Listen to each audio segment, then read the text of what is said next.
I guess the reason why we're here is I just wanted to close off the chapter of the 2021 ride and then this year's quadrathlon, and then announce the total as well. But firstly, I just want to thank everyone that was involved. So I'll just go through a list of businesses and things that donated either their time or items to go towards raffles and bingo nights and so on, which had a huge impact on the fundraising.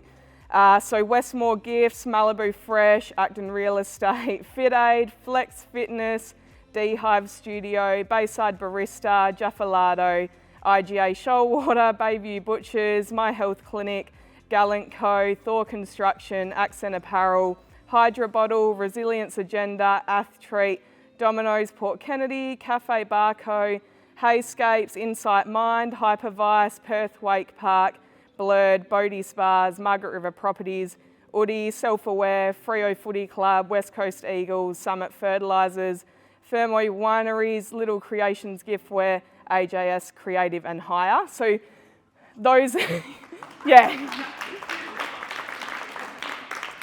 That's a massive list of the ones that, donated items or time or decorations and things. And then I just wanted to dive a little bit deeper into the ones that put countless hours and donated a lot of time and money and anyway, to make this event so successful, and also create conversation pieces for us to wear items of clothing or whatever it may be so that we can start the conversation and break the stigma.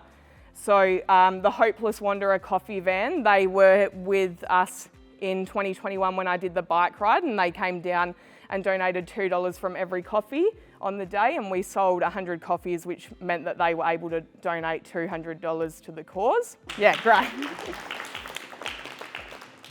Obviously, Injustice CrossFit and Pumped 24/7, they've hosted, technically both events, and have created this amazing safe space for not just myself, but other people that maybe are struggling or need somewhere to go. And even if I'm here and I don't work out, like now, I feel safe and comfortable, and I don't think you get that everywhere you go. So a huge thank you to Braden, Anita and Ryan for creating such an amazing safe space for me to come, and then to have these amazing events here and be so welcoming to not only my support system, but other people's as well. So huge thank you to them. Jakey T, he is the man behind the lens. He hit me up straight away as soon as I said I was going to do this fucking 24-hour ride. He was like, oh, let's do a cool video because yours was all right, but we can make it better. And then we made this awesome video where I was able to share my story, and then has created these lifelong memories for me to be able to look back on and remind myself why I do what I do. So yeah, thank you, Jake. Blair and Brandon from Fine Sands created 3 killer pieces. Most of us are wearing them or have them. Over the past 2 years, they created these pieces, but they've donated profits sold from the shirts. So they've sold 226 shirts, and from that donated a total of $5,270. It took me a while to do the math, but we got there. So thank you, Blair and Brandon. I honestly couldn't have been as successful without you two. Also, Jake and Taz, they have their merch brand as well called the Blue Healer Project, and it's all about raising awareness for mental health. They did hats for me last year, and we sold 80 hats, and then they were so generous enough to do hoodies this year as well. So they've been a massive part of this too, and raised a total of $1,972 for us. So thank you to them, and thank you to them for creating these conversation pieces as well. Money goes a long way, but talking about mental health and sparking these conversations will help us break the stigma. Catalano and Co, they fucking whipped up these dope-ass cookies for me to have at midnight on the bike ride. It was probably the only thing I enjoyed eating. So they've been a huge part of this as well, and their staff donated their time for the bingo night that I had in July. They donated their time, so they didn't get paid to be there, which is huge. And on Are You OK Day this year, they sold coffees and donated the profits from that, and they raised over $1,000 for me as well. So huge thank you to Catalano.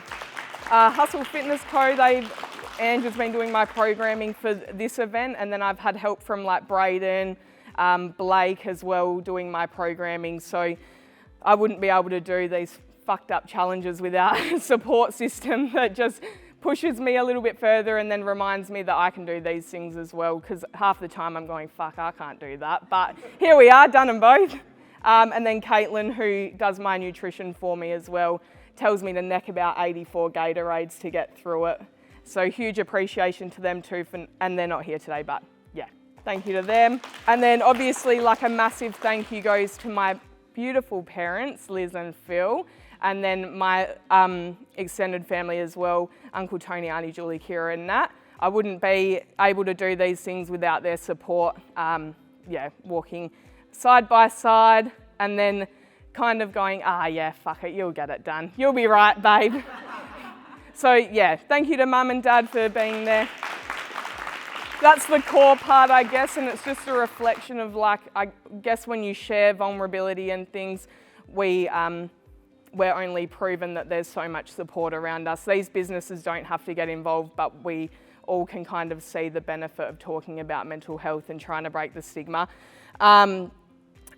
I kind of just wanted to, I know most of us have heard it already, but touch on why I do what I do. I'll get a bit emotional because it's always hard telling the people that you're closer with. I've done this a few times with strangers and it's beneficial and it's nice, but it's not the same as sharing it with your like close friends and things. So I guess I went through a really dark place, probably, I don't know, for a little while, and I relied on having like alcohol and going to parties and things, and I didn't really see it as an issue. And I know a lot of my friends would have been like, oh yeah, it was an issue, but I was like in tunnel vision mode, and I was like, nah, I'm 21 and I just want to get pissed and have fun with my mates, and that wasn't the case. I was getting pissed and then I was having fun with my mates, and then I'd take a turn and I wasn't having fun, or I'd be blowing up, or I'd be in an incident, and that's not a reflection of me, and it's not a reflection of the person I want to be. So in 2018, I tried to take my own life. I was 4 times over the legal limit, and I decided to get behind the wheel of the car. And 4 times over the legal limit, you'd think, oh, okay, yeah, she was blind. She didn't know what she was doing. I shit you not, I can remember everything from when I got in the car until I got in the ambulance. And it's like I was sober, which is really scary because you think, it wouldn't have been what she was actually thinking or wanted to do, but it was something that I wanted to do at the time, and it was something that I thought of when I was sober. So alcohol obviously didn't help that, and it just heightens our emotions. And in that moment, I thought, fuck it, I don't want to be here. Why do I want to be here? Like, nothing's going right, and that's so wrong, but that's what mental health is, and that's what my mental health was. So I crashed my car, and in that moment, I was like, oh, fuck, how'd I survive that? And then I got in the ambulance, and I don't remember a thing. That's how fucked I was, but it's like that fight or flight response, right? Like in that moment, I was sober, and then when I was safe, I wasn't. So when I was with the paramedics and stuff.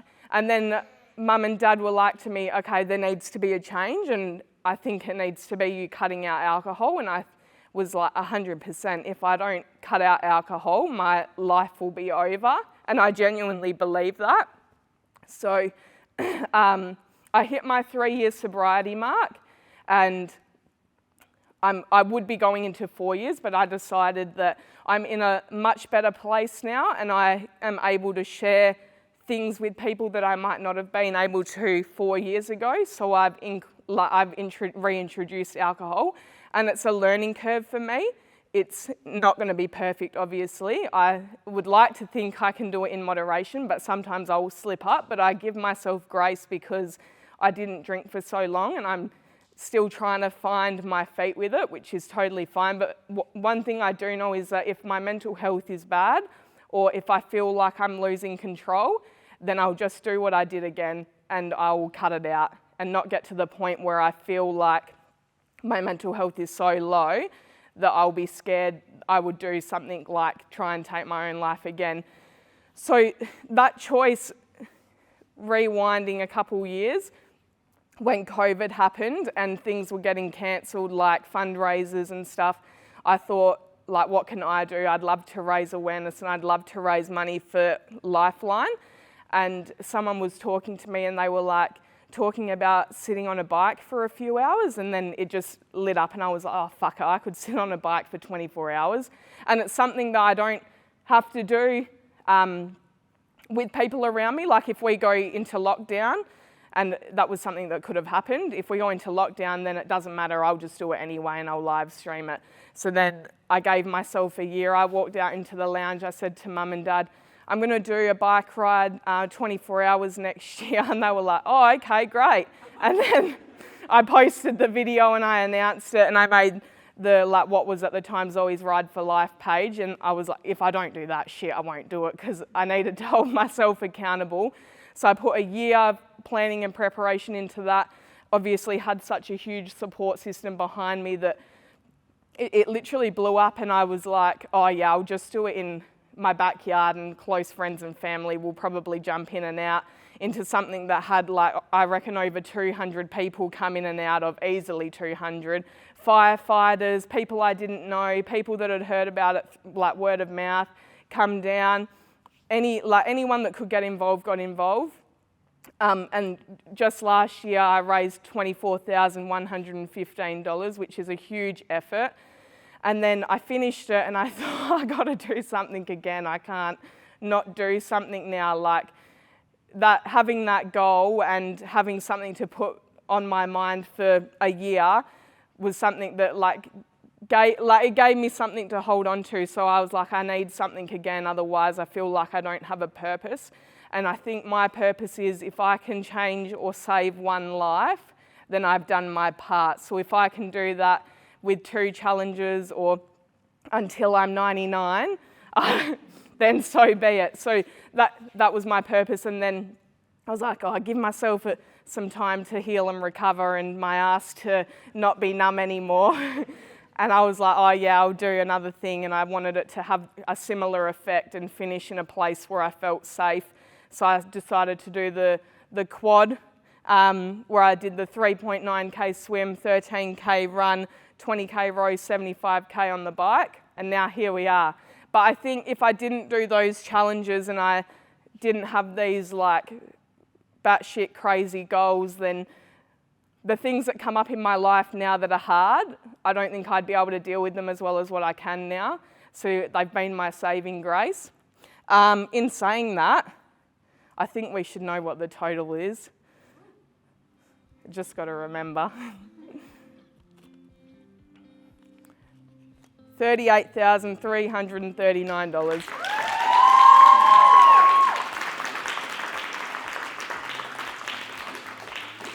To put that into perspective, it costs $39 to answer a call at Lifeline. That's 983 calls. So that's 983 lives that could be saved. It can't stop there. So I'm going to do a 24-hour walk next year, which should be from Rockingham to City Beach and back. So stay tuned.